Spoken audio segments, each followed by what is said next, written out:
ចាសូមគោរពជម្រាបសួរពុកម៉ែបងប្អូននិងប្រិយមិត្តទាំងអស់ជាទីគោរពចាខណៈនេះផងដែរនាងខ្ញុំមានព័ត៌មានថ្មីទៀតហើយចាដែលមានចំណងជើងថា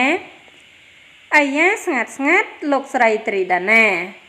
ប្រកុលទូកចែវថ្មីមួយគ្រឿងជូនវត្តនេះបាត់ពិសេសទូកនេះមានឈ្មោះពីរោះខ្លាំងណាស់គឺដាក់ថាចាកាលពីថ្ងៃទី1ខែវិច្ឆិកាឆ្នាំ2021តើបកន្លងផុតទៅថ្មីនេះលោកស្រីត្រីដាណាធ្លាប់បានបញ្ជាក់ម្ដងហើយថាស្ងាត់ចេញរូបរាងហើយនាងខ្ញុំបានជួយទូកចែវថ្មីដល់វត្តមួយនៅខាងខេត្តកណ្ដាលវប្បធម៌ខ្មែរត្រូវរួមគ្នាអភិរក្សទោះឆ្នាំនេះมันបានប្រារព្ធពិធីធំតែឆ្នាំក្រោយពេលកូវីដរលាយបាត់ដឹងតែសបាយម៉ងចិត្តដល់បុណ្យអុំទូកហើយរំភើបណាស់បងប្អូននៅទីបំផុតនាថ្ងៃទី4ខែវិច្ឆិកាឆ្នាំ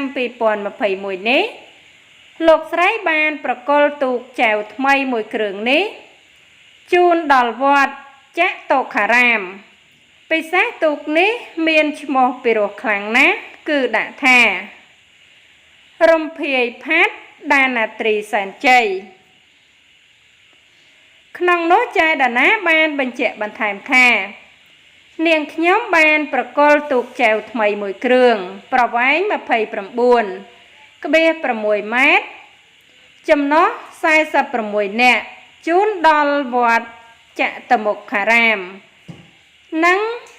អ្នករកាកោង2ដើម្បីរក្សាវប្បធម៌របស់ខ្មែរយើងឃើញពួកគាត់ស្រស់គ្នាសប្បាយចិត្តណាស់តោះឆ្នាំនេះមិនបានប្រារព្ធពិធីបុណ្យអុំទូកនៅភ្នំពេញតែពួកគាត់នឹងហាត់សមដើម្បីត្រៀមលើកក្រោយនាងខ្ញុំក៏បានប្រគេនបច្ច័យកសាងវត្ត$1000ជូនគណៈកម្មការទូក$1000ខ60អាវ60សម្រាប់ការវឹកហាត់និងឧបត្ថម្ភថវិកាខ្លះដល់កីឡាករចំណុះទូកដែរជូនបនទាំងអស់គ្នាផងចាហើយអត្ថបទព័ត៌មានដែលនាងខ្ញុំជម្រាបជូនខាងលើនេះចាគឺមានតែប៉ុណ្ណឹងចាហើយក៏សូមអរគុណដល់ពុកម៉ែបងប្អូននិងប្រិយមិត្តទាំងអស់ចាដែលតែងតែតាមដាននិងគាំទ្រនៅ Channel របស់នាងខ្ញុំជារៀងរហូតមកចាហើយសូមបងប្អូនកុំភ្លេចជួយចុច Subscribe និងរូបកណ្ដឹងម្នាក់មួយផងដើម្បីទទួលបាននូវព័ត៌មានថ្មីជាបន្តទៀតចាសូមអរគុណសូមជម្រាបលា